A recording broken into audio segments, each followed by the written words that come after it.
It's a sad day when your trusty game system dies on you when in the middle of a game, or one day you pull it out of a closet, or decide to fire up one day and then all of a sudden your system doesn't want to work. Apparently, a while back I would have made this video sooner, but I've been busy with other stuff. My PlayStation 3 that I've had for almost a year has finally gotten the yellow light of death. And the sad thing is, this is the one that I got for dirt cheap. It was a 2-in-1, and this is the one that had the no video situation, which was an easy fix. It just needed to go to settings, and I went through that and fixed it. It was an easy fix till this started to yell light of death, so unfortunately, for PlayStation stuff, it's not a total loss. However, I do have a lot of memory stuff on it, but that's okay. It's not a total loss because I do have PlayStation 1 and 2 memory cards. So typically when I do content on when I save stuff, I also transfer the stuff back to the memory cards because I have the memory card adapter, and that does the job very well. As for PS3 content, I decided to get the Xbox 360 version of those games, except for Infamous 2 and Ratchet & Clank All for One. I sold Little Big Planet 2 to a good friend of mine since I never played that. It came with my original PS3 Slim, which also stopped working. It didn't yell light on me. It had a freezing problem. Unfortunately, I lent it to a friend who was supposed to fix it, but I'm never trusting him because he sold it when he should have given me the damn system back. Other than that, this PS3 is gotten the yellow lighted up. Maybe one day in the future I'll decide to repair it or send it to a repair shop and pay a good chunk of money to get it fixed. I don't know. But I'm not going to worry about it right now because I do have another PS3 over in the corner right over there. That is a non-backwards compatible PS3. As you can tell, it has paint on the front, not chrome. But other than that, sometimes the tripod doesn't want to cooperate. But other than that, this PS3 is going to be, well, temporarily going to be retired. Temporarily. Until I get it fixed up, hopefully. Has my 1 terabyte hard drive in it. It's a Western Digital. But as for PS1 and PS2 content, for PS1, I'll probably just use my other PS3 for that. Or I'll just use another system. Let's pull this out of the way. I do have 1 or 2 systems that I could use my content for. I've got these 2 PlayStation 2 systems.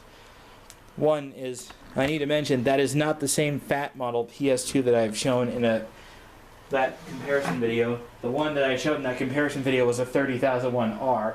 This is a 50,001. It's completely different than the other PlayStation 2. I don't have that 30,001R anymore. I sold it to my good friend Phase Doom Guy because I traded it for money so I could buy the 50,000 model.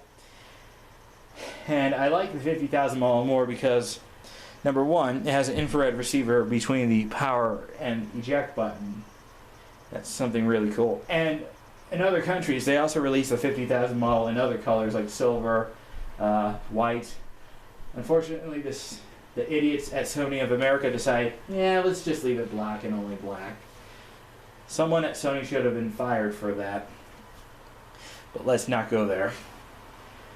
The question I want to know is, which system do you think I should use for my PS2 gaming? I've tested both systems, and what I read online is the 50,000 model and the 7900 models are the best when it comes to PS2 gaming. And I know some people said they had problems with their discs getting scratched and, well, having a crack on the disc, but I never had this problem with the 79001. I took good care of it. It's the spindle that's likely the problem, not the PS2 itself. If you're having problems where the disc is going to get scratched or ending up cracking the little ring in the middle, my recommendation is just replacing the spindle. That may be able to help. And also, let me demonstrate with a loose disc. I've done an unboxing with this PS2 system. The only things I still have are, well, this game, which is Naruto Ultimate Ninja. I love Naruto, but I also love the spin-offs known as Shippuden and Boruto. You basically stick the disc in, push it in firmly like how I demonstrated, and then you're ready to go. For the fat PS2, you would have to have it plugged in, press the eject button, slap it on the tray. Well, actually, just place it on the tray. You don't want to slap it. That way, either damage the disc or the tray itself. But other than that, I've done a comparison between these two. But if you want me to redo the video, I'll probably redo it, because my camera, which I'm filming right now, is my Samsung camcorder that I've had since 2014, I believe.